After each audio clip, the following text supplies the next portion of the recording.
মাহবুবুল্লাহ যে অনবদ্য ভূমিকা রেখেছেন, সামনের সারির ভূমিকা রেখেছেন, এটা কখনো অস্বীকার করবার কোনো উপায় থাকবে না।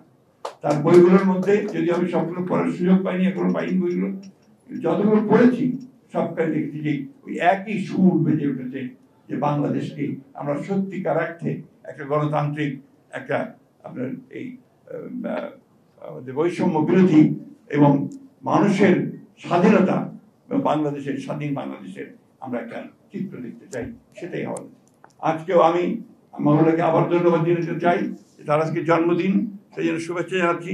এবং আজকে আরেকজন মহেশী মহিলা, যিনি এই দেশে এই আপনার উপমহাদেশে মহিলাদের জাগরণের ক্ষেত্রে, বিশেষ করে মুসলিম জাগরণের ক্ষেত্রে সবচেয়ে বড় ভূমিকা পালন করেছেন, বেগম রোকেয়ার জন্মদিন। একই সঙ্গে মাহবুবুল্লাহ ভাইয়ের দ্বিতীয় মেয়ের জন্মদিন। আমরা তাদের শুভেচ্ছা জানাচ্ছি এবং প্রত্যাশা করছি যে তাদের এই জন্মদিনগুলো আরো অনেক দিন আসুক আমাদের জীবনে।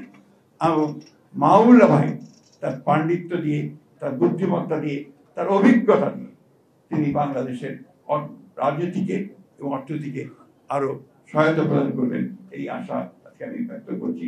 এবং সকলকে আবার আহ্বান জানাচ্ছি, যে কথাটা মাহবুবুল্লাহ ভাই বলেছেন আমাদের সেই একই কথা, আসুন 24 জুলাই আন্দোলনের মধ্য দিয়ে আমরা যে বিজয় অর্জন করেছি, আসুন সাইফুল ভাই বলেছেন আমরা সবাই মিলে সেই বিজয়টাকে সুসংহত করি। আমাদের মধ্যে মত পার্থক্য থাকবে, কিন্তু সেই মত পার্থক্য যেন আমাদের যে আশা, আমাদের যে স্বপ্ন, এই যে ছেলেগুলো প্রাণ দিয়েছে তাদের যে আত্মাহুতি যেন বৃথা না যায়, আমরা আমাদের স্বপ্নকে যেন বাস্তবায়িত করতে পারি।